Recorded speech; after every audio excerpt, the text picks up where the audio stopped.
May curiosity lead our way. Enjoy. Thank you so much for this invitation. It's an honor. I appreciate you coming on, man. I don't know a lot about you. We've crossed paths. Now it's been a couple of years off and on, but another local guy to Godrich. So yeah, it's great. Yeah. And you're in a different space in a different sort of field than I generally operate in. And yet there's also a lot of overlap. And I'm very interested to hear more about you. So yeah, I Cool. appreciate you taking the time to sit down and have this conversation, man. It's a pleasure. Um, for the listeners, how would you Mhm. describe yourself to people who don't know you? I would say, to those who don't know me, I'm warmly intense. Mm, beautiful.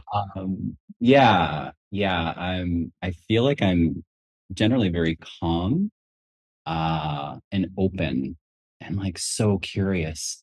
And what's interesting about that is that I find, especially in today's age, like we're so distracted. And so to meet somebody who's like, who are you? Yeah. What are you all about? Uh huh. And to really lean into that introduction. I don't think it's something that's overly common. No, it's, So I yeah, agree. Yeah.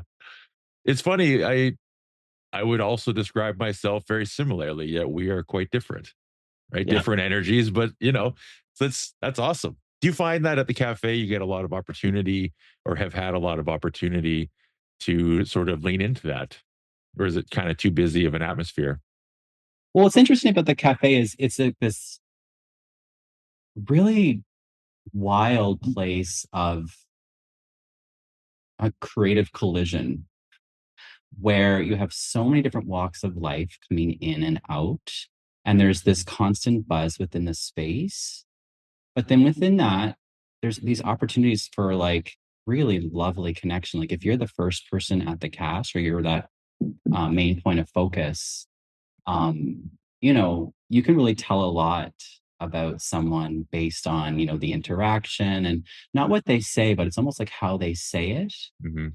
gives you this idea of like, oh, you're interesting. I Hmm. kind of want to lean a little bit closer to this. So yeah, there's other things going on just beneath the surface, and these guys are super active right now. As I'm Yeah, talking, it's like they want to be on the show. great. So yeah, there's definitely space for connection, um, in amongst the busyness. Right. Could you talk a bit about the path that's led you to where you are today? Like I know from a distance, you've kind of dived into the coaching space. You've been in yoga for a number of years, I believe, and that kind of things. But kind of how did you get to where you are now? It's been such an incredible journey, Bill. Um, so yeah, how far back I should take this? I guess I will go back to like 2022 when I was living in Halifax. I'd been there for just under 10 years, working in a university. And generally, I enjoyed the job.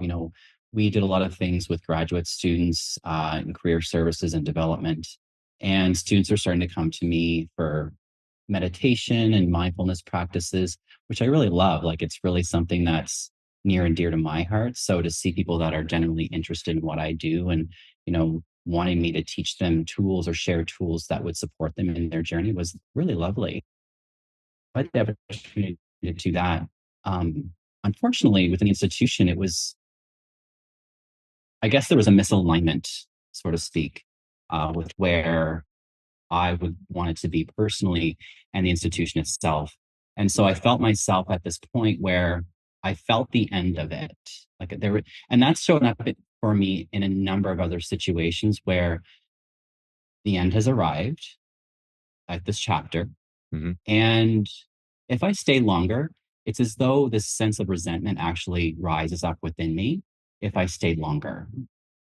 Resentment towards And who? Yourself or the situation? toward myself, Mm. because this ending is a truth. It's a truth that I'm carrying inside of me. And whenever I act out of alignment of that inner truth, that actually leads to resentment internally. Mhm.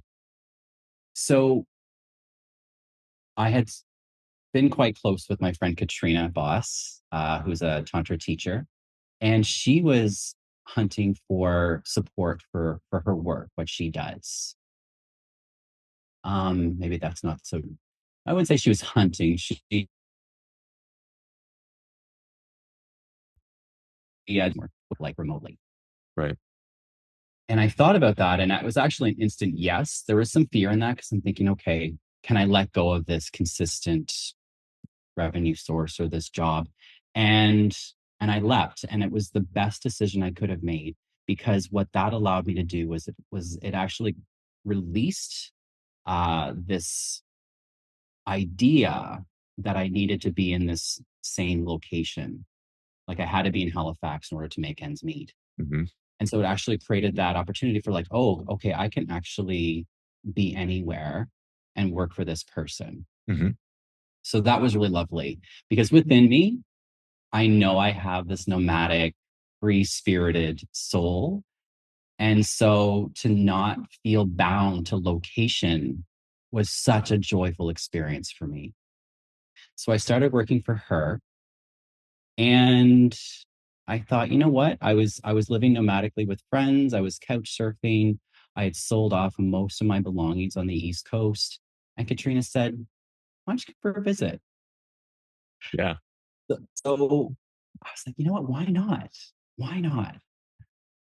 So I hopped on a plane on June 6th, landed in Kitchener. This is 2022. Hmm. Backpack, yoga mat, and laptop, Beautiful. arrived in Ontario. And she picked me up the next day, came to Godrich, apartment came available. And I was like, you know what? I'm just going to stay and see what happens. So that's how I got to where I am now. Right. And then there's been all these other events, of course, that have unfolded since that time. But that was the big thing. Now, would you say that one of the things that called you into yoga initially would be that sort of nomadic freedom? Perhaps it's, and it's my perception. I'm not a yoga person per se. I don't know a lot about it. I don't have a lot of familiarity, but it's my interpretation that it's kind of a flow is how I would describe yoga. You kind of settle in and you do yoga, but it Mhm. also you can embody that all across life, not just during a yoga practice. Absolutely.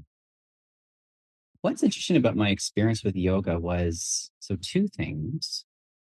I had been studying alternative health or holistic health Mm, at that same time. And so I saw yoga as a tool to cultivate an inner balance within me so that when I would be working with clients, um, it's like the energy within me and around me would be clear, kind of create that steadiness within the space. And then the second thing was really about strengthening and stretching my body. mm, Like I really do love the physical aspect of hatha, of the flow practices. And so I really got a kick out of that. And I would love, like, I just love the blissful feeling I would get after an asana practice. Like, wow, this feels amazing. mm, What I noticed happening probably after about 5 years of practicing yoga was that it started to go deeper. It was like, it was probably happening all along, to be quite honest, sure. but it was like I actually noticed it. And what happened at that time, I left the practice. Well, first of all, I was in the practice and actually felt this rise of energy from the base of my spine. It was coming up into my abdomen. And it was just like this warm, powerful feeling of like strength, foundation, steadiness, and ease all at once Mm, commingling in me. And that was really my first noticing of that sensation. And I thought, wow, what's going on here? And I drove home after the practice and I wept. It was just like this bliss that had come up inside of me, totally filled me up and was just overflowing out of my eyes. sure. And after the tears, I sat by the river. I was living in Cape Breton at the time. I sat down by the Myra River, and I was in total peace. I thought, wow, in this really curious world that we live in, to be able to cultivate that inner landscape and that experience It's a really beautiful thing. Mm. It's something I find it's noticed by others, even though I'm not sure they can really articulate what it is they're noticing, right? And it's something, as you mentioned earlier, it's not particularly common, it seems, to have someone engage in a way where you're legitimately interested in what, like, who is this in front of me? And not in any sense of like, judgment or any of that. It's like, because as when you meet anybody, we don't know anything about them, how they got here, who they are, what created their inner landscape, or even what that looks like. But as you're saying, you kind of get a sense of it, right? Who is in front of you, what their state is currently, and then also, do they want to talk about it? Right. And sometimes that answer is definitely a no. It's they're For not, sure. they're right. And sometimes that answer is a lot of the time people are looking for someone to listen and just listen. And that's, well, one thing I noticed from you at the community meets we've, over the few of them it, that have worked out with people, um, that is felt. I notice it. I'm sure everyone else does too, right? And it's, you create an open space for conversation, Mm, and sometimes that conversation is can be very one sided, and that's fine, right? It's the flow of words that somehow alleviate the mind and create space for whatever else they have, right? yeah. Yeah. Yeah. It's really lovely. It's like an emergence, Mm, when I'm asked a question or in a room of people and there's this really lovely flow of dialogue happening. It's like that emergence that happens inside of me, like, oh, what if I drop this into the container and share this? This feels really juicy and interesting to me. How will this actually change the energy within the space and potentially add to the flow of what's going on around us? mhm. Are you someone that, like, are you interested in sort of social psychology in that sense of, like, one of the ways a friend of mine that's known me most of my life describes me is, if there was a busy table of people sitting and eating food, right? Yeah. Arguing, tense, clearly something disruptive happening. Mhm. Most people would see the table and turn away. Mhm. Whereas he's like, you're the crazy person who would sit down and grab a plate and just see what's going on. Right. I feel like one skill I have is not to take it on because, like, one, I know it's not about me. I just showed up. But so then just like, what's going on here? Oh, clearly this person. And, you can pick it up within a few seconds or minutes for sure. And that's something it sounds like to me, you also have that ability. And Mhm. it's just an interesting thing to observe, like, oh, there's a lot going on here. And then, as you said, how can I then, I guess it's a certain degree of manipulation, but not with malintent. It's like, whatever I input into this equation will change the outcome somewhat. And like, what's that going to be? And who do I want to be in the situation? Who does the situation potentially need, or what could be beneficial? And that's part of the game. Yeah. Yeah. Yeah. I was having a conversation with a friend recently about the spells that we're under, Mm, whether it's a conditioning or a belief of something, but to actually do or say something that is totally different than what you have historically said or have done in the past as a way to break the spell and maybe change the track of where you're headed. mhm, You know, we think of like our lives as like potentially we're in a loop, right? We're coming up against certain things. We're responding in the same way that we've done in the past. We come up against it again and again. mhm, It's like, okay, can I notice that thing coming up? And what if I go over here? mhm. And it's like, how does that actually break that cycle or that pattern? Yeah. So there's definitely a deep curiosity in me in like exploring that. When you mentioned the example of people perhaps in conflict, I have often shied away from conflict, but there's this inner protector in me that I've been cultivating more intentionally over the past few years. And I feel safer Mm. in those experiences as a result of having done that work. What does that work look like, or what has it looked like? for you? Hmm. So I work with the principles of tantra in my day-to-day life. And I think oftentimes when we think of tantra, it's like this. I think Sting had done a talk on how he and his partner had like 7 hours of epic sex. Mm, And so this idea of like epic sex and orgasm comes up, sure. right? With Right. tantra. Immediate And association.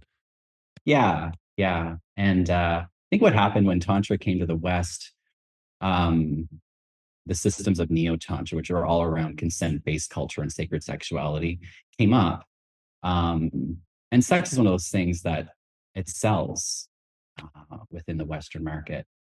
Traditionally, Tantra is this union of our divine selves with our with our physical selves. Mm, And we talk about masculine and feminine, not gender. Like when we think masculine and feminine, oftentimes it's like, well, boys do this and girls do this. And it's not that. Like getting away of how we have to find masculine and feminine, that it's not these constructs or these beliefs or these ideas that when we came into this world, we went from the state of oneness, the mhm, spirit, into this world, this amazing world of duality, where it's listening and giving and touching and receiving. And this is how we interact. This is how we play, both with others and with ourselves and with the world around us. mhm. And so, even if you use an example of, say, a battery, in order to have a battery, we have to have a positive and negative charge. And so, playing within this world of duality, as I mentioned, it happens within us. We're looking at opposites. Right. And so, the feminine, which I have historically been a lot stronger, or I felt more of a dominance of the feminine energy within me. And so, my work has been around strengthening the masculine. Mm, And when we do that, when we intentionally work to strengthen that opposite pole, we actually move into a more of a blissful state of wholeness and balance. And so when you asked, how have I done that? How have I, done this work? The masculine is about doing. mhm. It's about creating. It's about action. 2 years ago, I stepped into a leadership role with Huron County Pride, Sure. which was incredibly nerve wracking, but it was something I felt called to do. Right. I I joined the CrossFit gym.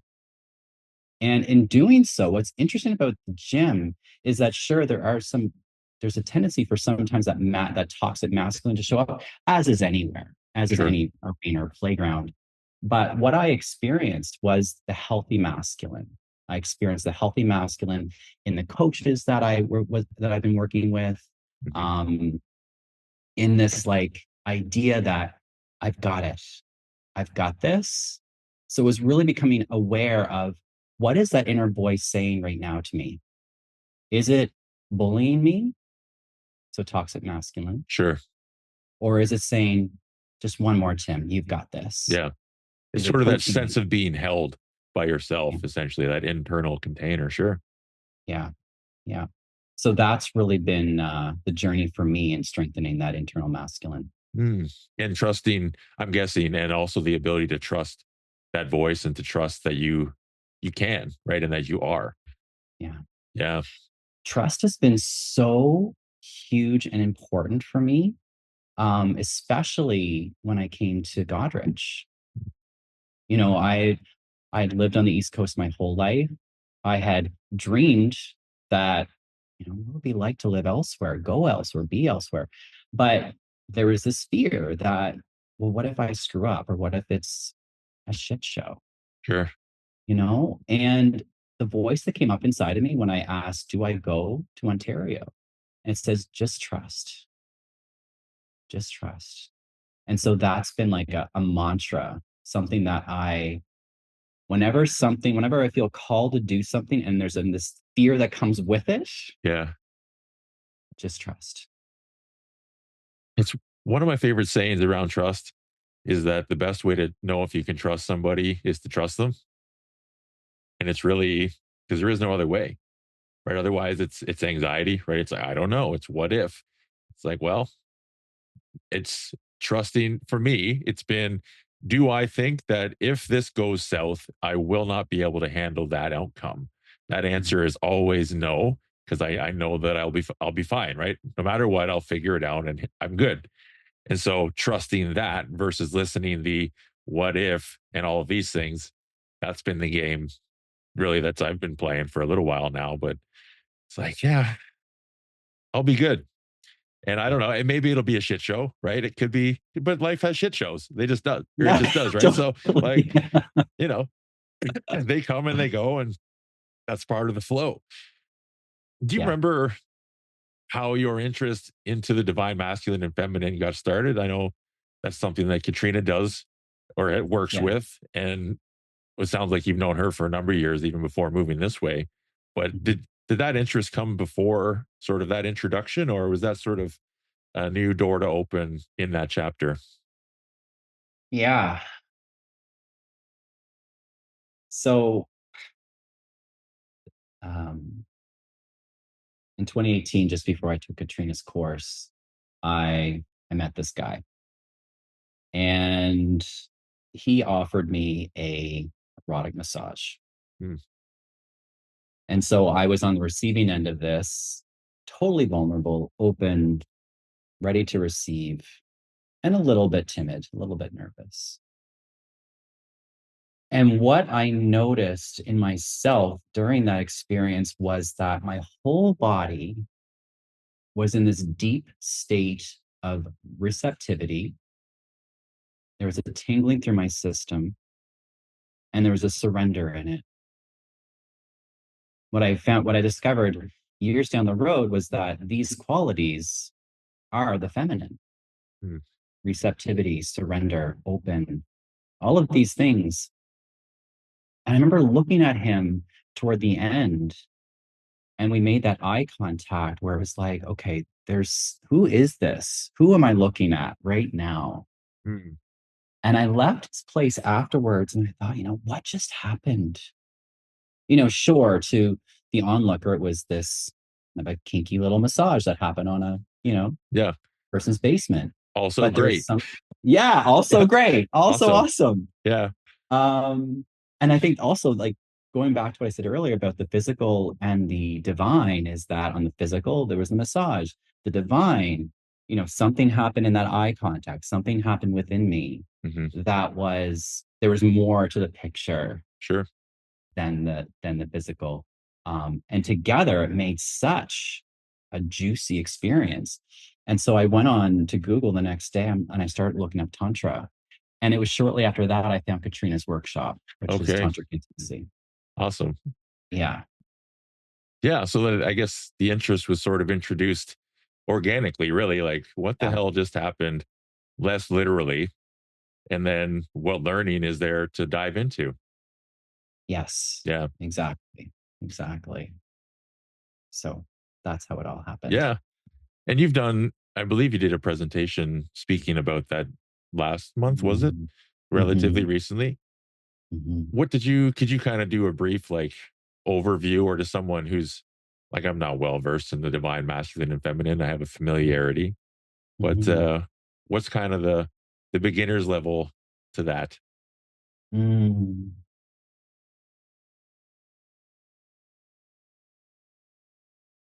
The thing with Tantra is that it's something that we as humans know inherently. I think the issue is that there's so many different ideas and theories that we kind of get lost in the words. And so Tantra gives this sort of framework to say, oh, this is what I've been experiencing. So to put it, I guess, more of a Cole's notes or intro, is that we are designed for connection. Yeah. Like that is who we are as human beings. And within this world, it's a very curious world with its 3D structures. which is a really lovely playground to be in, there are processes and ways of being that actually have moved us into a state of separation. Yeah. And if instead of exploring connection with other people, it's like, how can I almost dominate? How can I act on someone with or without their consent, but just because it's something that I want to do? Hmm. So there's, I think, also within this idea of scarcity, of lack, of these limiting beliefs that self worth, like all of these things that all happen within us, that if we just do the inner work to understand who we are first, come into balance first within here, take this out into the world. Or, while you're working on this, like, sure, go out and play and be with others, and then become very observant to how those experiences are changing, how you're changing as a result of this. But I really do think it's moving from this experience of living in separation to living within connection, Hmm. both Sort with of self. the, it seems like a bit of a paradox in that in order to cultivate deeper connection with others, you have to be able to look within, right? Instead of looking at the external world for connection, it's like you will continue to stay in this sort of, oh no, surface maybe isn't the right word, but not as deep as desired, right? That felt connection isn't as notable when you're focusing on the external. But when you have that ability to feel what's going on inside instead of paying attention to everything in the 3D, like, okay, we find here and listen to that inner voice or that tingling sensation, whatever it may be. And then you're able to see it in others. And that's, well, what comes to mind is um, people only ever meet, you can only ever meet someone to the depth at which they met themselves. And that's something that seems very evident just day to day. And as we talked about in the coffee shop earlier, that is kind of how I describe what that is. Like I can see roughly where this person's at in their journey in a very confined, initial observation, Mhm. and then just either dig in or don't. It's kind of that, do I ask the question or do I just go about the day? Right? Yeah. Yeah. Yeah. Yeah. I think there's a couple of things that when I think of that idea of leaning in or not, or choosing not to, there's a vulnerability piece to it for sure. Mhm. And I think it was Brene Brown that says, that vulnerability is that bridge to human connection, Sure. the following that curiosity and Right. seeing what happens. And also it's this leaning into the unknown. We open up dialogue with other people that perhaps we haven't explored before. It's like, okay, I don't think we ever know where we have an idea No. where we might be going, but Yeah. generally I think we're always moving into this unknown. And, the unknown place it's scary, Mhm. but the unknown is also where the magic happens. It's the expansive, right? It's It's contraction or expansion, and the contraction is familiar. And so Mhm. it's a lot more comfortable despite being uncomfortable and I guess lonely could be one way, right? Like if you feel that underlying desire for deeper connection and stay under a blanket, it's a lot harder to find or to feel connected because you have to go into the masculine and go and find some sort of, right? Yeah. Yeah, Yeah. absolutely. Yeah. Yeah. So, with tantra, if I were to say someone's interested in exploring tantra further and they're interested in connection, I think what would be most helpful is to first cultivate a meditative mindset. Mm. you know do the practices where you're in that witness mind and you're watching your thoughts, you're watching what comes up, you're watching the breath. And then, as you do that, go out and live your life with that same meditative mindset. Mhm.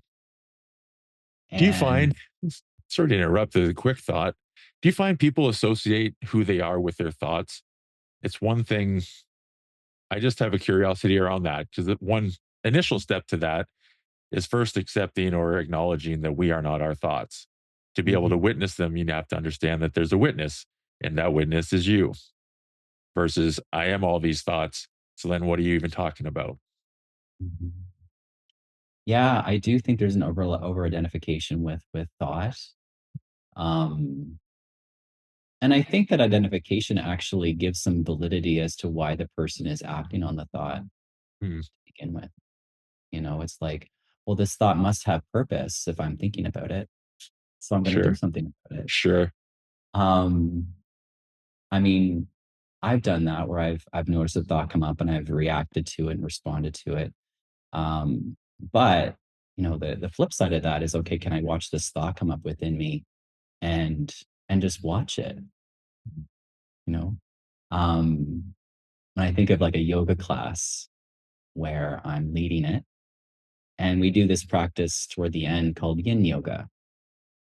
And beautiful thing about yin yoga, I mean, all yoga is beautiful, but um, one of the aspects of yin is stillness. And what I notice happening both within myself and within students, other students, is that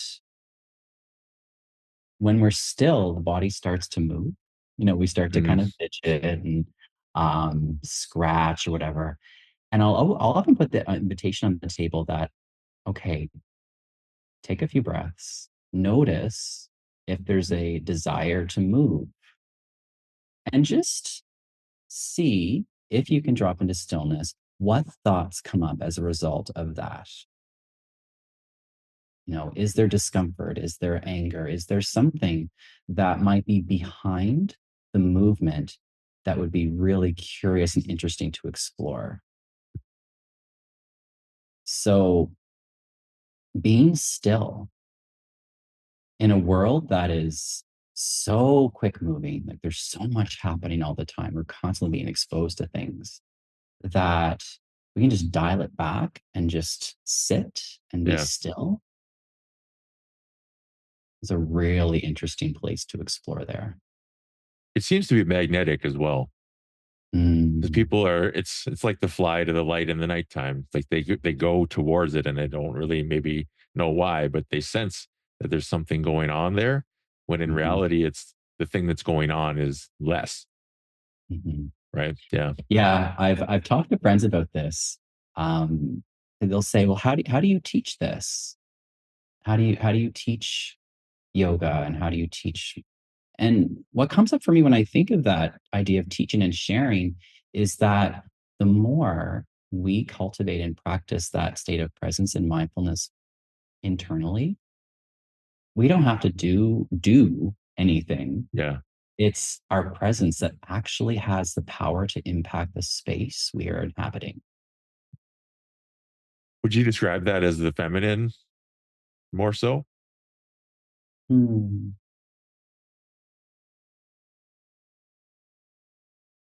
interesting. I think it's both because it's our full presence.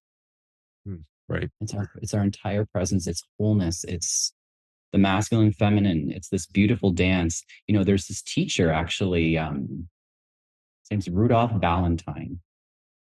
And I believe it was him that coined the term the inner marriage. Hmm, That we go within, it's like, what's that dialogue between the feminine and the masculine in here? How are they interacting? mhm. And so I think if there's a beautiful dance within you, it helps you to actually hold that space or be in that space with people. One thing to kind of tie into the death question that always is kind of hits like a brick. But I'm curious how tantra plays into death or what the relationship in in this world tantra has with death. And then to follow that Mhm. up, I'm curious about your own. But yeah, Yeah, yeah. Death is a curious one. It's this, I see it as a process of transformation, that it's not the end of something. I haven't explored tantra so much as it relates to death. mm, Um, But if we think of ourselves as these eternal beings, which seem to show up in the teachings of Tantra and masculine and feminine, is that when these physical bodies are no longer and we go on to something else, that there's a cycle, Mhm. that it is continuous, doesn't necessarily end. I have heard of these sadhus in India that are um, mm, sadhus would be, I say they're very nomadic. And some of them actually go to burial grounds or cremation grounds and have tantric ritual within those spaces. So there's something about the process of death within tantra that I'm really curious about, but Hmm. I haven't dove deeply into it. Okay. Well, Mhm. how would you describe your own relationship with death then? Mhm. I mentioned earlier that when something is at an end, I can feel it. I can feel that there's an end to something, whether it's a job or a relationship. And I think of that as a death. Mm. And that in order for me to transition to that next point in this journey, I'll say this journey because I think oftentimes we associate life and death as, well, if we're in life, then death isn't happening. But it's like Right. this journey that if I let go of it, then I can actually transition to that next point in my journey. Mhm. And I've also heard it was Michael Stone that he said, letting go is one of humanity's greatest lessons. Um, on a physical side, in terms of death, like I've gone to family, like other relatives who have passed, and I've seen them in their caskets, seen these bodies in the caskets, and it is an interesting experience to see someone's body without the soul. And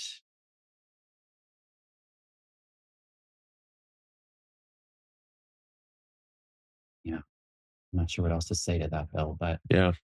very somber, very what's the word? Sobering. Yeah. It's the one of the guarantees in life. Mhm. Mhm. Do you have any like near death experiences or anything in your path? Or have you experienced anything in that? Mm. I haven't. I Mhm. haven't. Oh, I haven't had a near death experience. So I've Yeah, talked to people who have, but it hasn't crossed for my sure. path. This journey. Yeah. But yeah. It's everybody's relationship with death is different. However, Mhm, I would say everybody has a relationship, right? Whether it's a chosen one or not, let's mhm, say. And so that's one of the reasons I love this, just to ask about it, because people, to go back to connection, like how do we bring out the humanness in the mhm, world? And then mhm, that then provides a space to be and feel connected. Right? It's mhm, like if you're scared of death, chances are I'll probably talk to somebody who's scared of death. And then you listen to the podcast and think, oh, they're talking about it on a podcast, so I'm not alone. You know, mhm, whereas the other side of it is there's all these other relationships that we don't have any experience with, right? Like we don't aware that they're options, right? And then that expands our awareness, and then maybe we like it, maybe we don't, and that's for myself, right? I've had a few run-ins with things over the years, and so what's it like for other people? Because it seems to be interesting for other people to hear about mine, you know? mhm. So yeah, well, that's the power in conversation, right? It's Yeah. I'm sure uh I guess I would you say conversation is potentially more in the masculine in that we're choosing words, we're putting them out into the space, Mhm. sort of imposing them onto others despite consent? Um, or is it kind of that flow state of exchange? Mm. When you used despite consent, Mm, I would say when we approach conversation from that way, that is more in separation than within connection. mhm. The flow state, I would say, would be a dance of masculine and feminine. Okay. So the person who is speaking is in the masculine, Sure. and the person who is listening is in the feminine. And It's a so it's the masculine who responds to the feminine, that they are speaking to the feminine, and the feminine is listening, but there's a real joy in the listening. The masculine isn't saying something that wouldn't be of interest to the feminine, because if the masculine is saying something of disinterest, of non-interest to the feminine, then again, that is separation. mhm, But for the masculine to say something that is of interest, it's like, oh, then the feminine is listening and engaged, and then you have connection. mm. Yeah, it's interesting. I've never heard it described that way. Mhm. Yeah. Yeah, and I think too, what happens for me when I am in the feminine listening is this emergence. Things start to come up in me that I'm like, oh, it's almost as though the unknown is surfacing within me and making itself known, if Mm, that makes sense. There's different ideas and curiosities and maybe inspiration that rises within me. mhm. So that's a really excited place to be in. Sure. Yeah. Do you find that that's, or how do you step into that in your day-to-day life? Or is there ways other than conversation? Have you found ways to kind of stimulate that similar thing? To stimulate the feminine. Just that that internal curiosity, that sense of Mm. sitting back and not knowing what's coming. Hmm. I think it really comes down to having a deep love affair with life and a Mm, deep curiosity with it and willingness to play with it. sure. Like I go out onto my bike and I'm biking down the street and I'm feeling this breeze on my skin and I'm breathing in this morning air and I'm just in total bliss. And I think that, like, it's like this the magic in the mundane, Sure. right? Yeah.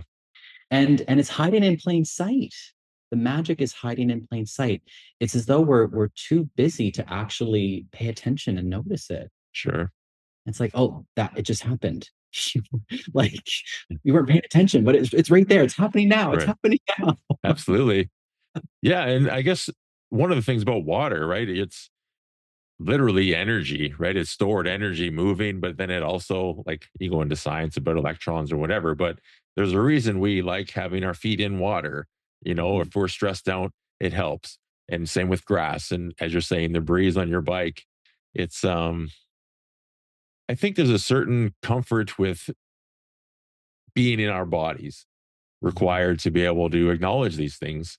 And that's one thing I find is also a bit of a hurdle for some people, is just there's a, I don't know, people have an aversion to being aware of what's going on in their bodies. And so to kind of refocus back out into the world, and then in turn miss out on all these small joys that are, I mean, small is maybe the wrong word, because they're not small, right? You Mhm. sit and look at the trees and the wind and look at the sun, and there's all these things that are available all the time. um, do you have a daily practice or routine that you do to make sure that you experience something like that daily? Ah. I wish I could say that I meditate every day, but I Sure. don't right now. Yeah. Yeah. I do notice though, Bill, that when I have a consistent meditation practice or a consistent yoga practice, that I do notice more, that I do experience those states of, wow, life Mm, is so amazing. right. Um, and so that in itself, knowing that about me in my day-to-day life, that itself is an incentive to get back to Right. practice back to personal sadhana. Yeah. This kind Yeah. of leads into the next question, oddly enough, which is great for me. Um, what voice do you listen for when you're seeking guidance on your path?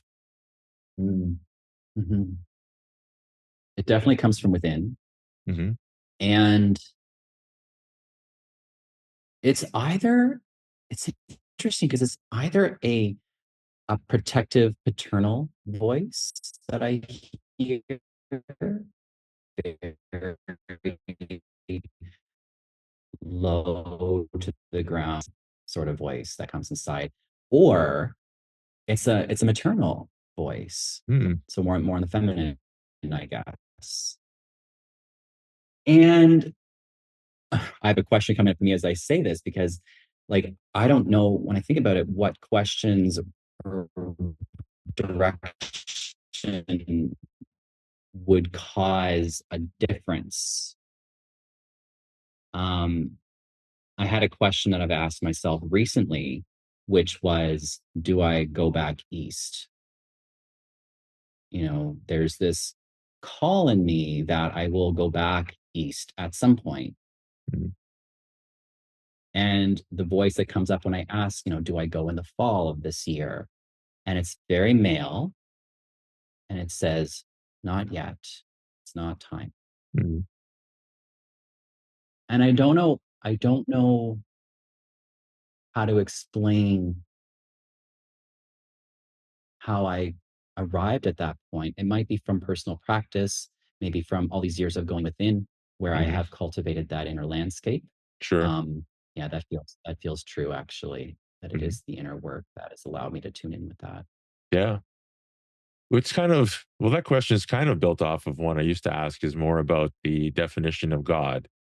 Whereas, so my mind goes to prayer, right? Some people will pray, God, give me the answer to my whatever question, like, for example. Whereas other people, well, one, then that goes into what, how do you describe God? What is God to you? And what does that feel like? What does that sound like, etc.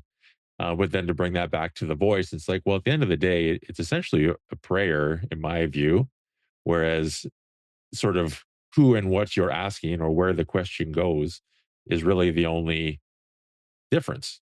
Like, according to at least one distillation process, right? So, like, you just ask whether we pray for the answer and just hope it comes.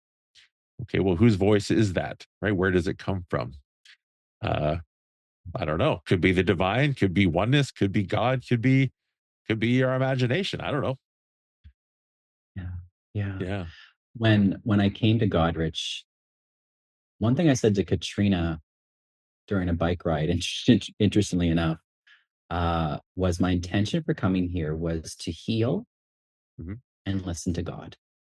Sure. And that has been such, it's even just saying it, it's so, it still rings true for me. They say truth, and it's like, well, what do you mean? Absolute truth, relative truth? Like, Yeah. what is truth? Right. I mean, what other people are saying. And for me, truth, it is very personal. It's very individual. It's very unique to our journey and our soul's path. Hmm.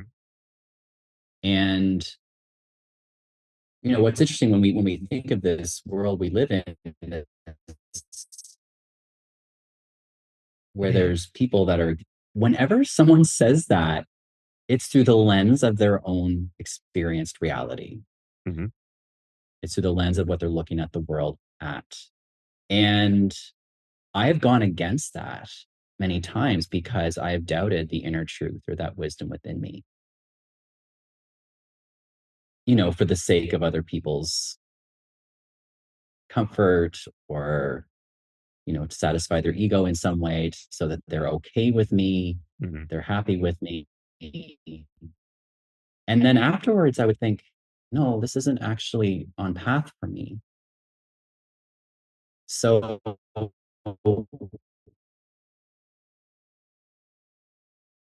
yeah, true time. It's like if someone asks me a question and they have a certain belief or a truth that resonates with them, for me to say something that might be different than that, Hmm. and to not argue. Right. It's not about it's not a debate, but to actually say, this is my truth, and to just stand in it. Hmm. I'm not going to fight you on it. This is, we're two different people. Yeah. Well, it's got nothing to do with you, right? Because probably up until that moment, there was no intersection, right? Just because our paths are now at an intersection doesn't mean your previous experiences now needs to be different. Like it's, and not, you then have to have the awareness that, and not be in your ego, right? Like, well, this isn't about me.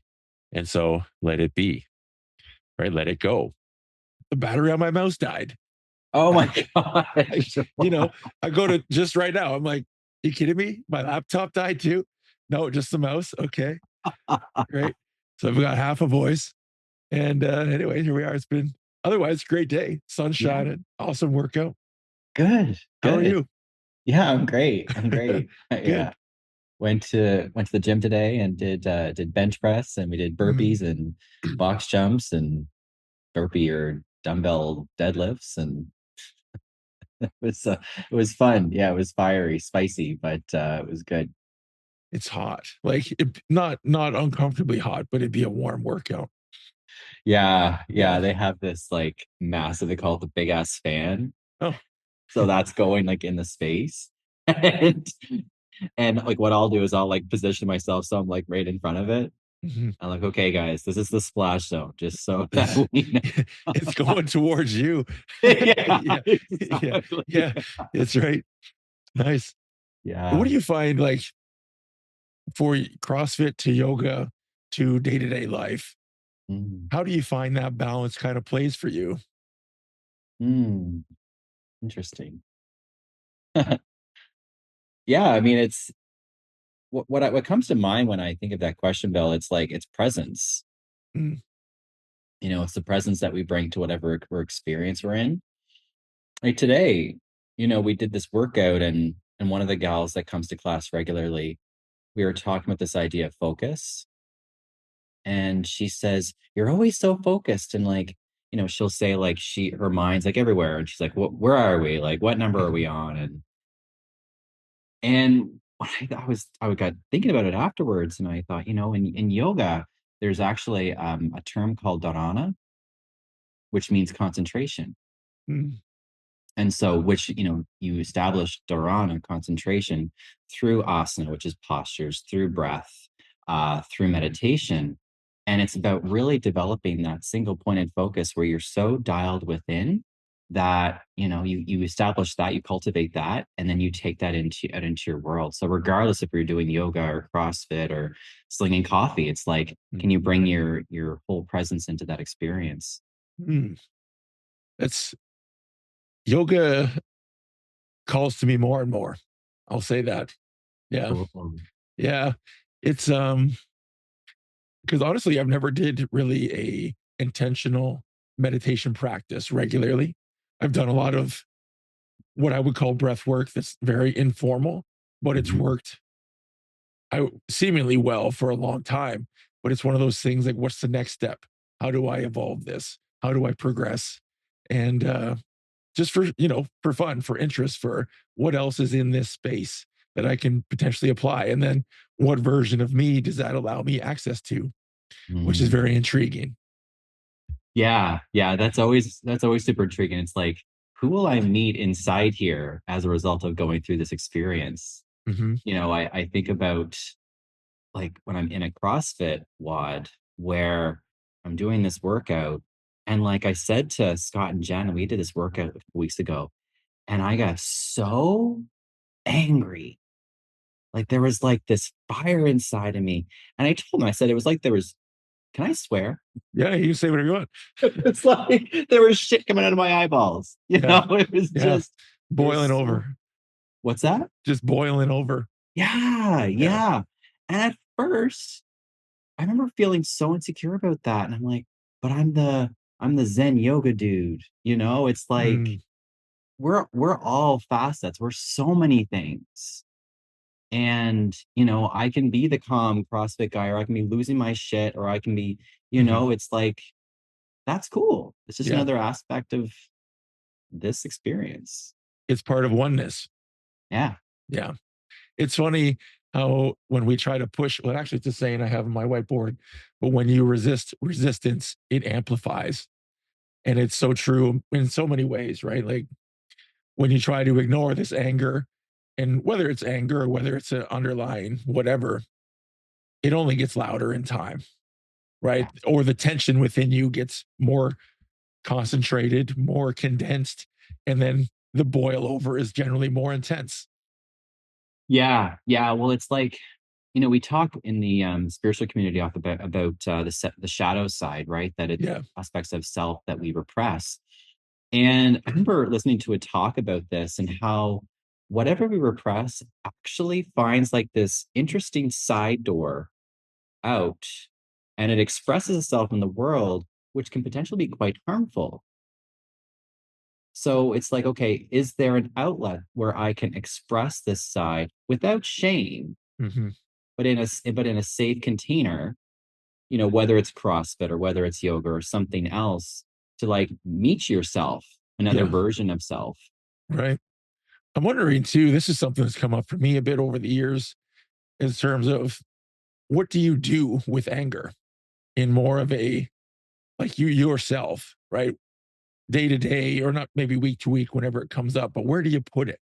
Right. Some of these things, there's striking like boxing classes, and there's you can throw things or whatever, right? There's somewhat harmless ways to do things, but then also like, I don't know, it's interesting maybe as a man or just as a person, but where do you put it? Mm, mhm. Yeah, I mean, I think like for me, when I feel anger rising, it's like, okay, what can I do right now? Hmm. And so being attentive to that. And so maybe it's something as like going for a run. Sure. Maybe it's screaming in my pillow. Yeah. You Yeah. know? Sure. Well, and that's something like I wouldn't say I've lost, but I've chosen to not choose a lot of those paths. Like I appreciate having a voice, and I'm very good at yelling to lose it. And Yeah. so yelling doesn't feel like a viable option. Similar with boxing. I have access to a boxing gym. My body doesn't appreciate that kind of intensity right now. And so that door is somewhat closed because I don't like the consequences of tomorrow having less energy affecting my workouts, and Mhm. then the ripple effect out. And so most of my favorite options, I now choose not to choose. So then it's like, well, what else is there? And so I guess I'm still in that process. Then I don't generally feel angry with something that's come up in therapy. It's like, well, what do you do? Like, I take a deep breath and Mhm. like it just goes away. Yeah. And then she said, well, sometimes that could just be an effective tool if like that is the release, that's the process, right? It's not unprocessed anger anymore. It's your body moving, whatever. And then like, I don't know, finding what was the word you used for that inner calm in yoga. Oh, like the dharana, the Yes, concentration. that's right. It kind of brings Mhm. me back. And so I think, well, maybe that's effective enough, but it's Yeah. just less fun. Yeah. You know, Yeah. it's fun to hit a punching bag. It's fun. Like I threw a tire earlier this year, a big tractor tire, throw it around the yard in the rain. It's intense. I, laid myself up a little bit, but it was definitely worth it. So it's like, okay, knowing when to push and when to kind of look for maybe a smarter alternative.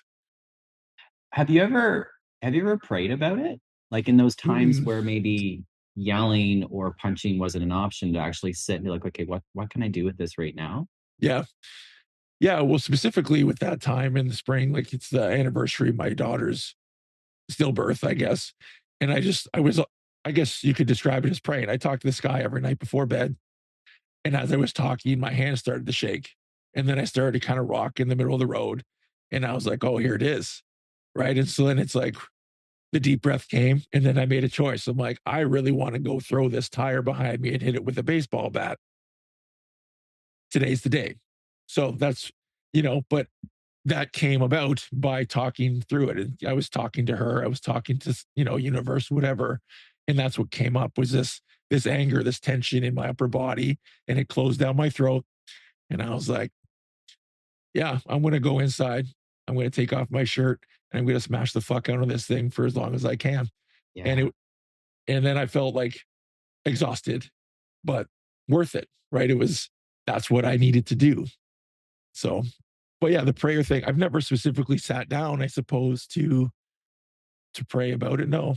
Like to ask a question, I guess. Like, reflect on self. What's going on here? Yeah, it's something that I've been more and more curious about, this aspect, or this idea of prayer. Mm, Um, 'Cause again, like I'm thinking about what's coming over the horizon, like me leaving my current place of employment with the cafe, and this fear of like, well, what's gonna happen?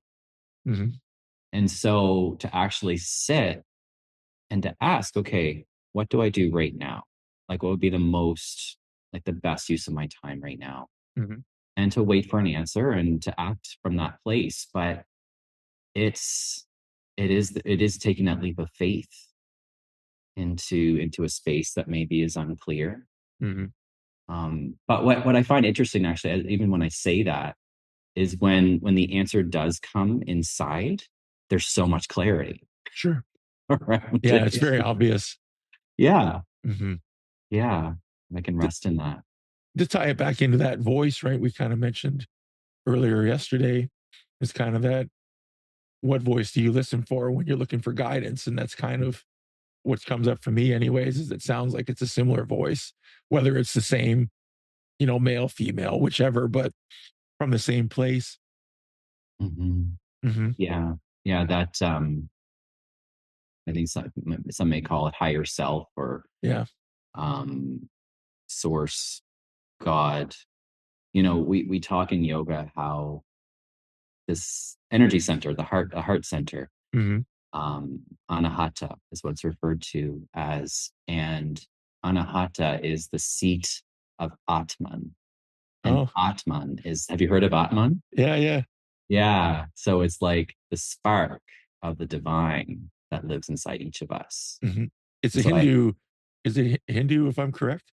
yeah, yeah, Hindu in origin. Sure. I believe Sanskrit Mhm. is the language Sure. that's used. Yeah. But yeah, that that part, listening to that. Yeah. Hmm. So I'm wondering too, like, I guess to kind of bring it back to one of my regular questions is, Mm. in thinking of some of the more difficult times in your life, what did you find yourself leaning into for strength? Mm. It's a combination for me. Um, Community, Okay. for one. Um, Connecting with people who I feel safe around, who I can be vulnerable and messy, and just space that allows me to really slip into that kind of chaos of my Mhm. of my of where I am, and to just like vocalize it. Even, it's like almost having like a sounding board. Sure.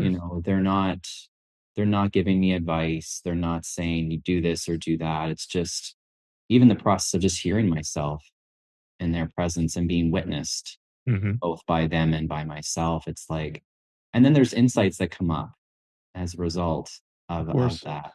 So that's really big for me: community and friends, um, prayer, meditation. Um, I can remember before I came out of the closet, actually, was, gosh, over 20 years ago. Okay. And I remember sitting in my room crying, saying, I want to be gay. Like, I want to be a normal Sure. person with a wife and kids, and and feeling so broken and so lost and afraid that, what's going to happen when I actually reveal this. Mhm. And I just sat there, and it was almost as though this calm actually came over me, and I was able to like be more grounded or settled. But it was though I was talking to God, Mhm. experience. Um, and there was a strength that I felt internally that allowed me to settle in this reality that I was going through. Mhm. And from there, it's like, okay, then I actually practiced getting in front of a mirror and saying, I'm gay, in front of the Sure. mirror, telling myself. And it was hard at first, but as I, continued to do that, then I started telling friends, going back to the trusted friends and places where I feel safe. doing that. So that's kind of like, it's kind of like dipping your toe Yeah. in the water. And it's like, okay, am I safe? Am I okay? All right, maybe I'll go a little bit deeper. Hmm. And so it's kind of like, yeah, gauging, going into the experience, going to the depths of the experience, but using different tools, whether it's self or friends, to go into those places. Yeah. It's my mind goes to immediately, it sounds like a very human experience in the sense of fear of being seen, right? Fear of expressing our truth. And then also being aware enough to know who and when it's okay to do that, right? When you are safe to share whatever it is. It's something like with my health background, right? Most of my life, I felt like nobody would ever understand, right? I've been a first for a lot of things. There's a lot of anomalies I've been part of, right? And so with that fact, I then felt very isolated. It's like nobody will get this. There'll never be another one. I'm the only one. But then in the last really 5 years or so was a huge shift. It's like realizing that that feeling in itself is very relatable. And Mm. that's something, very different, right? Health, sexuality, whatever. It's like either way, it's like nobody will get this. What if nobody accepts me? What if all these things? It's like the details are always different, but the experience is almost always similar, Yeah. and that's where do you find I feel like people sense that.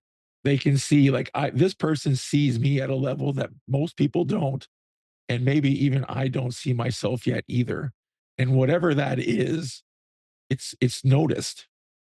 I think it's magnetic and it's very warm. That's what I think of it. I always thinking I find myself longing for warmth Mm. often.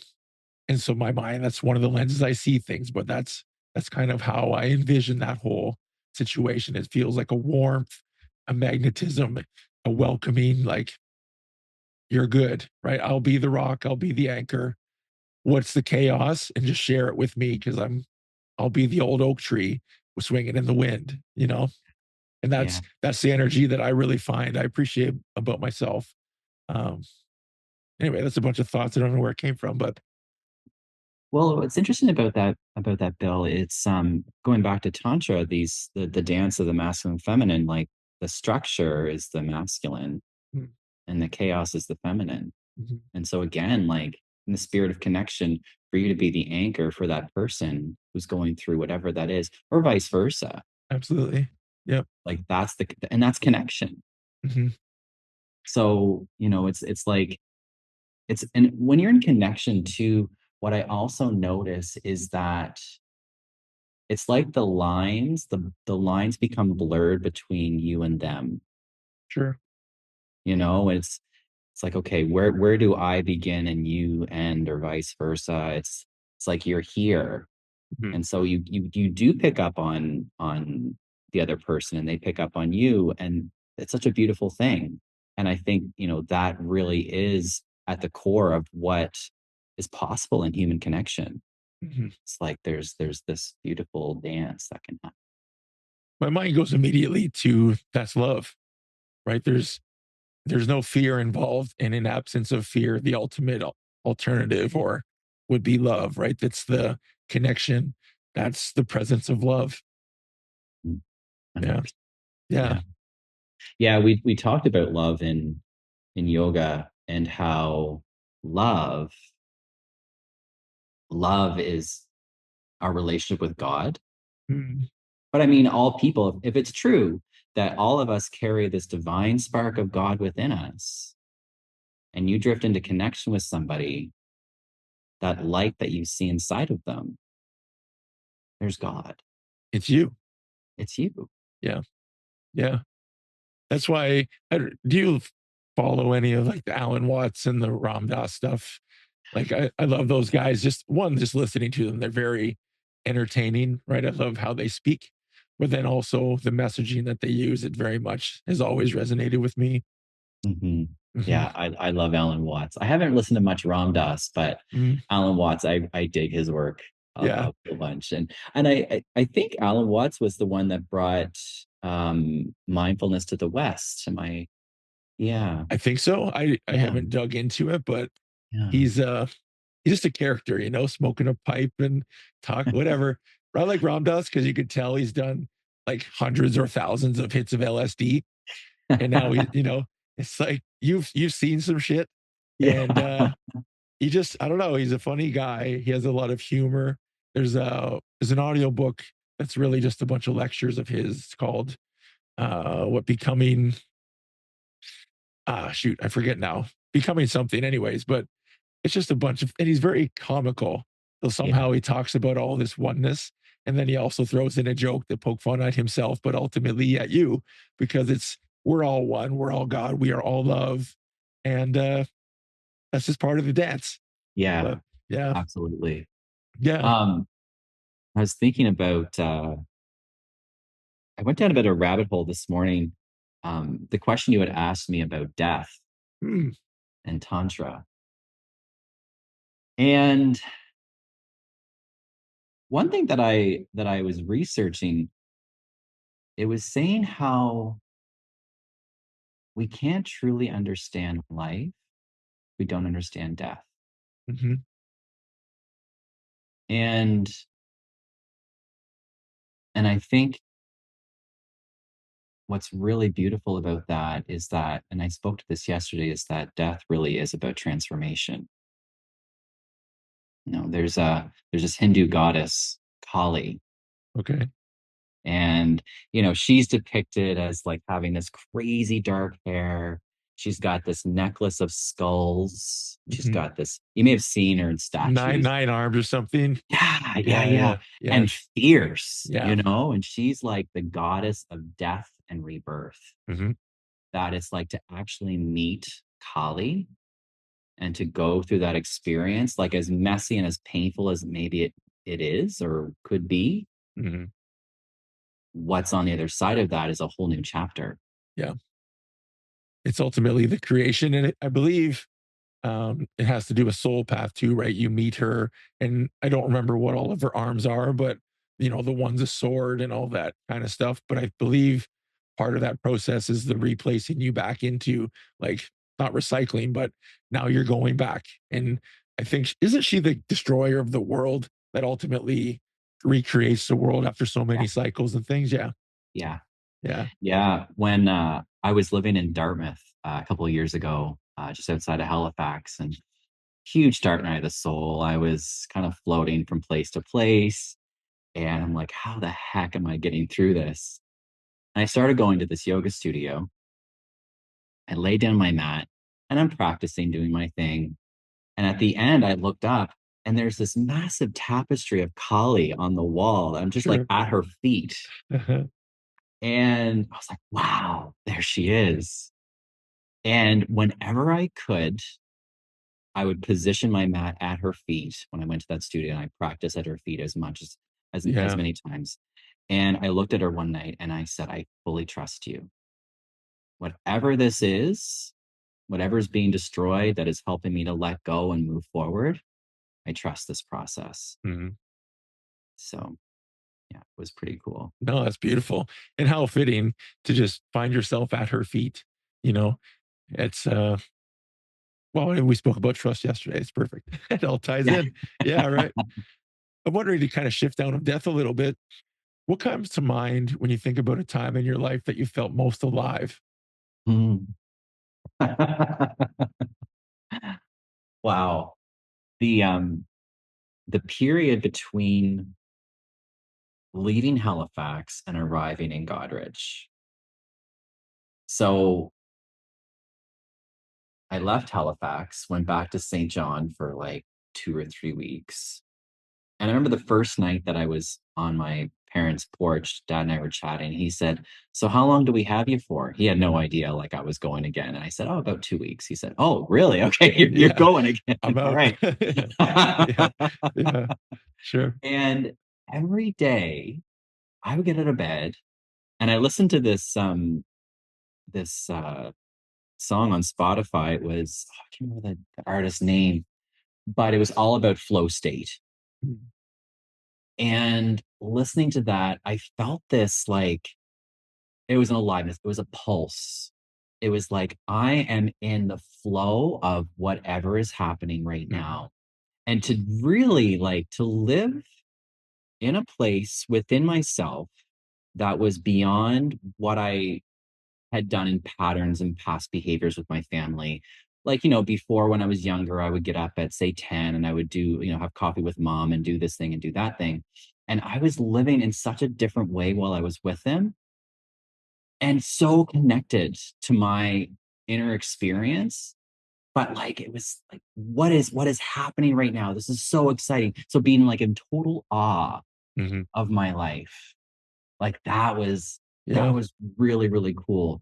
And then second to that, whenever I'm on an airplane, Oh, yeah. like on the tarmac, you go right to the very end and it's like you're at the start of a run or this runway Yeah. and you're at full stop. Yeah. And then you start like racing down the tarmac You and I hear could it. feel my heart like pounding and I'm Yeah. being pulled back into my seat. Yeah. And then the moment you like lift up into the air, it's like, Yeah. whoa, Yeah. Yeah. that is really cool. It's the Yeah. I am definitely not at the wheel right now, Yeah. right? It's that release. You gotta let go because Yeah. there's you're literally nothing you can do other than maybe Yeah. pass out. But yeah. Yeah. So yeah, that's No, pretty, yeah. that's beautiful. What came Yeah. to mind when you're talking about living with your parents? It sounded like you're living in the current, Mm, like as in the river. You're in yeah. the rapids, in the flow, but you're just, I don't know what's around the bend. You're just going with it though. And that's that excitement, that wonder, that curiosity. The I fucking love this. Yeah, yeah. Totally. Uh-huh. 100%. Kind of Yeah. to follow that up, I have these things I like to call movie moments, Hmm. right? And I love to hear a story about a time or a moment in your life that has felt like you were living in a movie. Wow. Movie moments. Oh my gosh.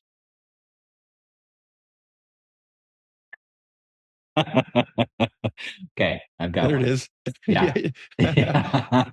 Um, in 2021, I went to a week-long neo tantra retreat down in Palm Springs. It was actually, yeah, it was outside of Palm Springs in Joshua Tree. Okay. And What is neo tantra? Sort of interrupt. yeah, no worries. So neo tantra would be more of sexual consent-based Okay. practices, all Yep. about rousing like the sexual energy in the body. Uh-huh. And so I'm in this workshop with like 15 other men. And during that week, it was my 40th birthday. Oh, cool. Yeah.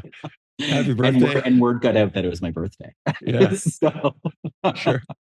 one of the facilitators, at one point, he says, so the next half hour, we're going to spend worshiping someone.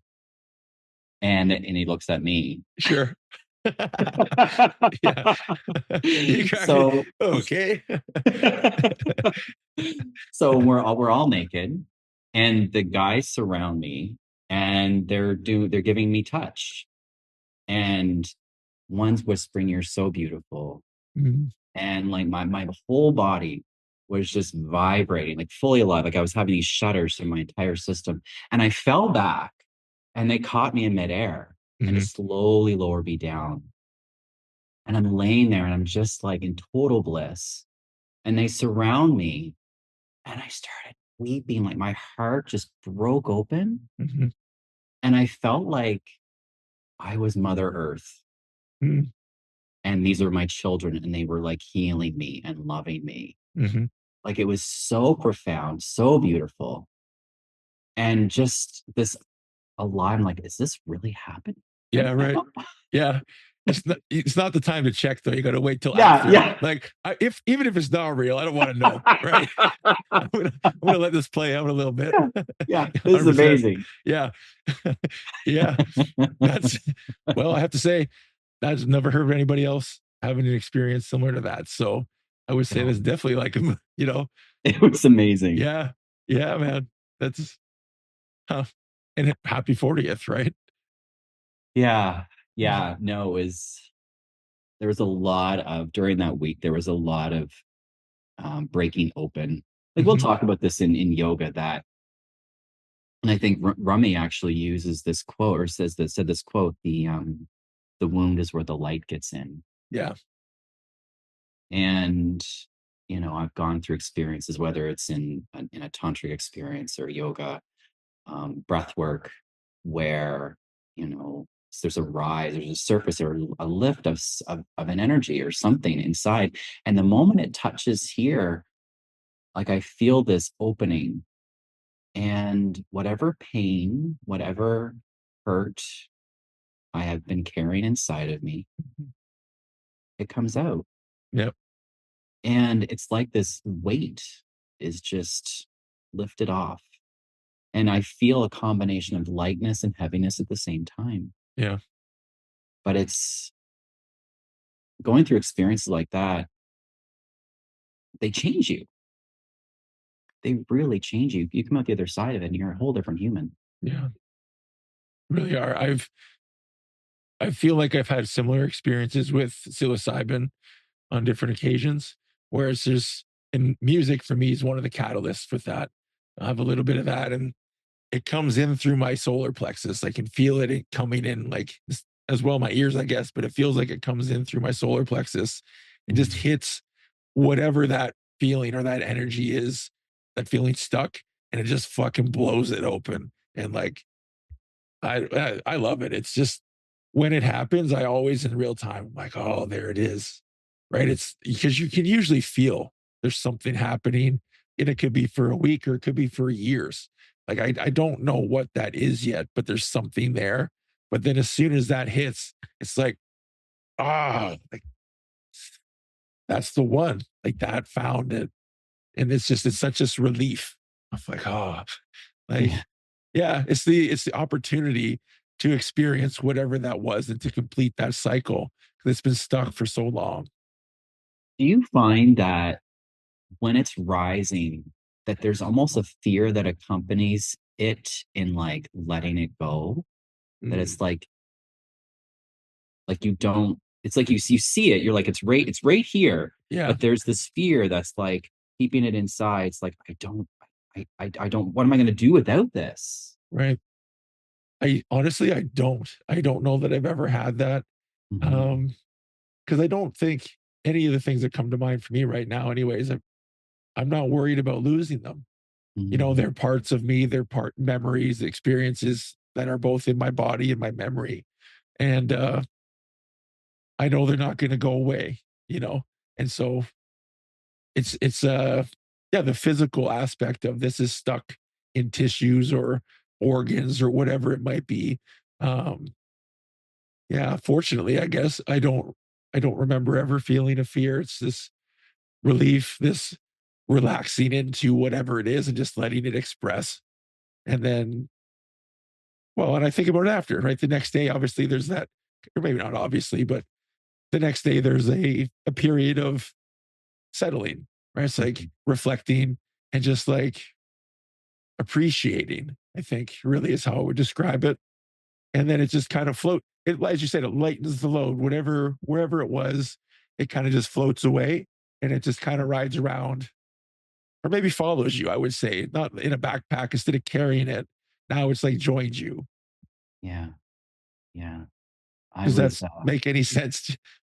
it does. It Yeah. does. And it's like, what I think about when I hear you say that, it's like letting go of aspects within us that have kind of framed our experience to some degree.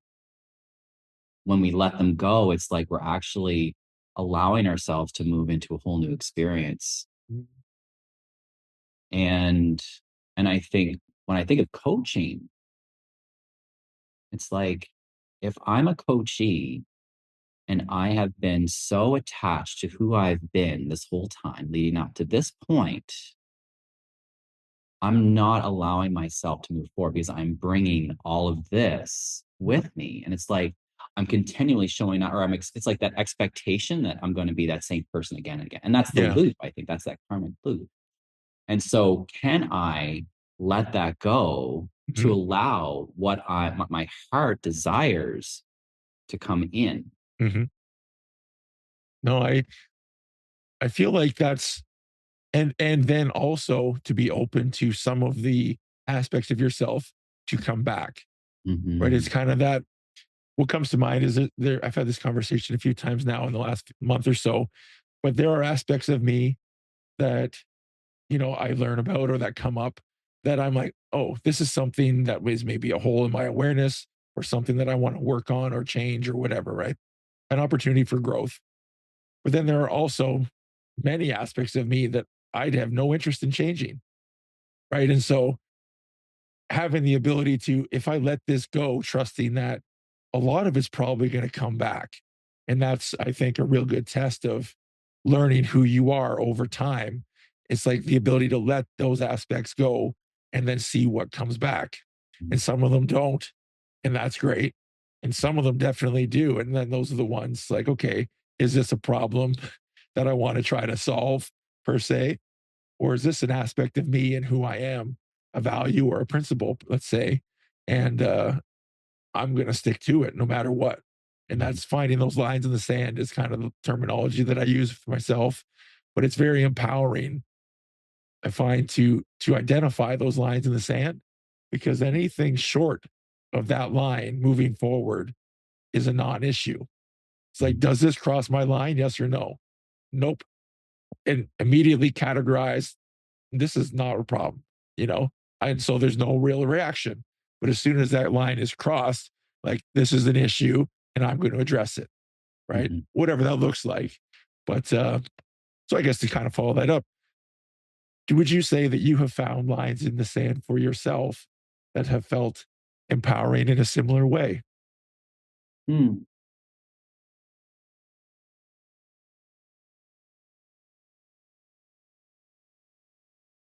Say curiosity. Mm, Curiosity is this it's like if I can, regardless of what I'm going through in my life, if I can remain curious, then it's like when I think about the word curious and I feel smiley, it's like yeah. there's like this wonder or this awe of what's in front of me. It's like, oh wow, okay, what's this Mm, all about? Like we talked yesterday about having that warm intensity. It's like, who are you? yeah, right, right, right. You Sure. know? Absolutely. There's a lightness to it for sure. Yeah. Yeah. Yeah. So I think curiosity for sure. And also this open-heartedness, like it's sometimes challenging to be open-hearted, Mm, you know? The world, there's so much that we can come up against is in our lives that can potentially shut us down. I've experienced that where I felt more like this is happening as opposed to like this, where I'm like open to the world in front yeah. of me. And when I think about my experiences of like letting things go, it's like, no, no, don't do this. Keep doing this. Keep heart open. Mhm. Which is challenging but so rewarding at the same time to live in Absolutely. that state. Do you are you someone that you talk to yourself? Like, I know what came up immediately a couple years ago, I remember I was driving in my car, and previous to that, I had met a woman, and we were just spending some time together, and I knew, like, this is gonna be stressful for me. This is not a good situation or long term, and yet it still feels positive. And so I said out loud, "Regardless of what happens, I am going to remain open." Mhm. And that was that, like, yeah, and then I felt good. I'm like, yeah, I'm gonna walk this path, see where it goes, and then just whatever happens, happens. And it's that reminder. I talk to myself all the time. So I don't know if that's something that you do or if you go to more prayer style, maybe. Yeah, it's like when I heard you talking about remaining open, and then if we, thinking about this connection with God, that if we're open, if God dwells in here, then it's like we're gonna be okay, Yeah. regardless of Yeah, the outcome. Keep this absolutely. open and God's with us. And I think having evidence of that, or readily accessible evidence of that maybe is helpful, right? Mhm. And maybe some people don't have or haven't taken the time to sit down, right? To kind of sit and find those things like that God is there. That's that is us, you know? within whatever the language you use. I had talked to somebody not that long ago about God, and their experience of God has been largely framed by the church Sure. and, the different belief systems and whatever church that was, that it's as though they're even the using the word God was re-traumatizing for them, or it was challenging or difficult for them. Um, but what's helpful for me is to remember that the church doesn't own God. Yeah, you know, you know absolutely. the church is a framework to I like to think at the core, people that show up, that it's about community, it's about togetherness, it's about shared values, maybe, or shared Yep. beliefs. But on the other side, there's this system of control that we're going to put you all in this box, and then you can't actually step outside of that. Hmm. So I can see if people's spiritual framework has been largely defined by dogma or by the church, that to actually move in a different direction that's more aligned with self and with spirit and with source, um, that it would be quite a journey Hmm. to get there. Yeah, and it's one I have no familiarity with either, right? And that's there are certain aspects of life that I'm okay with being ignorant with, and I don't have a negative connotation to that. It's like this isn't the door that I really need to open, and so I'm just not going to. Yeah, My energy is better spent elsewhere, I guess is the way I look at things a lot. yeah, yeah, for sure. And I guess kind of on that same vein, this is working out great, by the way. Questions are coming right That's in. awesome. Yeah. um, what's been one of the most difficult but important lessons you've learned in life so far? You can't please everyone. Sure. Simple. Absolutely. Yeah. What's that song? Can't please everyone, so you got to please yourself. Oh, nice. Yeah. For my sexual healing, maybe that's the song that's coming up. Yeah. But Yeah. yeah, like I have historically been a people pleaser by and large. Sure. And, I wouldn't be okay if someone else wasn't okay with me. Um, the past 4 years have been a testament to how hard I have tried to meet other people's approval. Mhm. Um, Actually, it was more 2020 to Yes, 2022, specifically. Yeah, sure. specifically that time. Yeah. Yeah. and going back to truth and self and compassion and kindness, that acting out of alignment of one's truth is so harmful. Mhm. And I can have the best intentions to be kind and to do good. And there'll be someone who will say, "What the hell did you do that for?" Yeah. It's like, Yeah. wait a minute. Yeah. So, so if I can approach each day knowing that I brought my best, whatever that means, Yeah. day to day, I'm good. So Mhm. that's my practice, right? Right. To like park the people pleaser, know that I'm attempting to do good in the world, Yeah. and that I can't please everyone. It's just not going to happen. Are you someone again, this is the lens I always see through is intention-based things. I'm very rarely hurt by someone with positive intentions, regardless of how it feels for me. It's a very quick processing period. If it's like, look, I can see and I know that you didn't mean how it felt, right? You didn't, that wasn't your intention, but it's a very different thing when someone intends to do or say something and then they do. It's like, that's where the reaction in myself, I find I'm like, that's the pause. Unfortunately, I don't practice it a lot because it doesn't happen a lot. But like, Mhm, that's definitely one area of myself. I'm like, okay, that reactionary period mhm, is something that I can improve upon and then just decrease over time. It's better than it used to be, but um, well, and I think back to the lines in the sand. Unless it crosses the line in the sand, I don't really care that much. I'm not that invested, right? yeah, It doesn't mean it doesn't matter, but it means that like it's not about me. But then mhm, once it is about me, generally I'll just, oh, you got to separate. I'll just leave for a bit. Like, I'm going to take 10, Yeah. because this isn't going to be productive and I'm going to be hurtful. And I don't want to do that. I don't like being that person.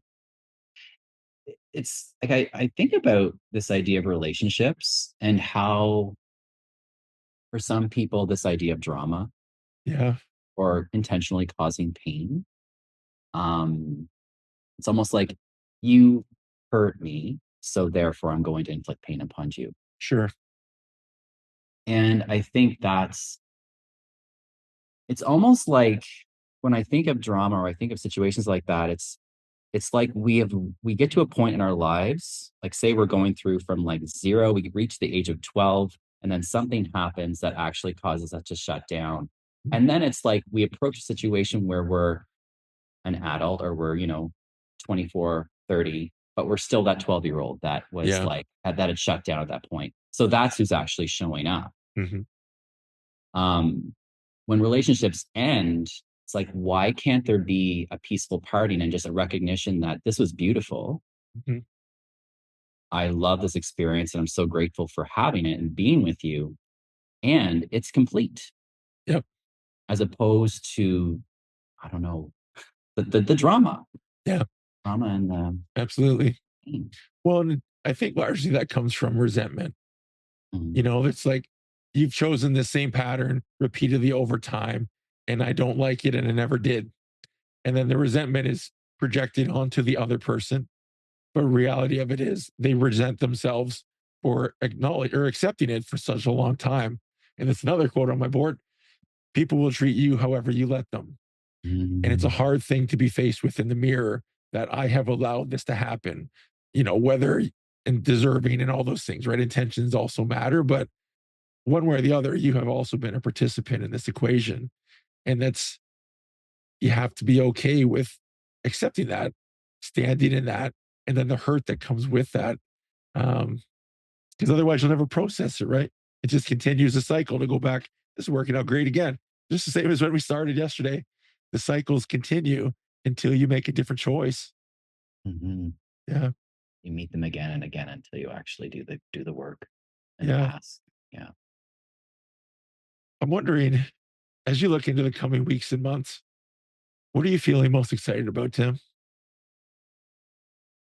The unknown. Yeah, sure. um, going back to this coaching business that I'm launching, one of the projects that I'm working on is this inner polarity coaching. Okay. And so it's a group coaching model that gives people the opportunity to see what that dialogue of the masculine and feminine within them is like, to meet themselves and to create the framework for how they can move through their lives so that they can move forward. They can go from this place of feeling stuck to actually manifesting and creating things that are really awesome, that are propelling them in the direction they want to be moving. Hmm. um Talking about manifestation, inspiration, so the inspiration is the feminine and manifestation is the masculine. Oh, And so, when we get an idea, like ideas, it's interesting because when I think of ideas, like they tend to, for me, they live up in like this area through here. yep. But if I have any sort of block or shit that I haven't actually resolved, the masculine that actually pulls the idea down and creates it in the world, it just stays up here. It doesn't actually happen. Hmm. And so it might be about me healing my relationship to the masculine principle so that I can manifest. Sure. um, Giving and receiving. It's like there's that phrase, it's better to give than receive. But it's beautiful to receive. Yeah. But it's like we've been conditioned to like, no, receiving is actually selfish. Right. But again, it's the dance of connection. We're not forcing something on somebody. In order to have connection, there has to be the receiver. Yeah. Well, and that has a presupposition that selfishness is negative, Mhm. which inherently it's not, Right. right? And so it's like I'm being selfish most people would hear that and say, "Oh no, you're not. It's okay." It's like I wasn't apologizing. Yeah. That's not what I'm saying, right? It's like I'm intentionally doing this for me, regardless of you, Yeah. and that's what's up, you know? And then a lot of people are like, "Oh, it's just kind of a strange thing to hear and say," but it's like, I guess, like, yeah, I don't know. I don't need you to agree because like I'm good, right? Either way, I'm doing it. It's for me, not It's about so you. it's so interesting to hear you say that because I haven't noticed like I've got a program running in my head that says, well, it's not selfishness, not self. Like, wait, what's that? Sure. That's interesting. So it's really helpful to hear you say that. Great. Yeah. Well, Yeah. great. Sometimes my ideas just spew out and It's the words happen, awesome. So it's like, I don't know. I think that's one of the reasons I love podcasting. They can just free flow in thought and just if they stick, they stick. And if they don't, probably nobody will ever tell me. And that's okay, whatever. I Maybe they love it. will. I love it. Yeah. And Yeah. I don't even know if you know this too, but the tagline for the podcast has always been make curiosity lead our way. I Mhm. start every episode with the same thing. And so Mhm. it's been very fitting to hear you bring it up multiple times. And yeah, so I've had a nice little appreciative giggle to myself this whole time. It's nice. It's very on brand. Yeah, right. I'm like, this is perfect. I say this shit all the time. um, I wanted to kind of start to wrap things up. Do you have a mantra or a prayer as of late that might resonate with the listeners that you'd be willing to share? It sounds cliche, but I'm just going to say it. Trust the process. Mm, You know, it's the process is actually the fun part. Like I can have this idea of where I want to be in my life, but it's the journey to actually get to that thing where all the interesting dials within me turn. yeah, It's like that's where the growth happens. That's where it's like new ways of living in the world. There's like a new way of showing up for yourself that actually begins to come into existence. And it's like, oh wow. And then, then you arrive at that point, whatever that point yeah, is.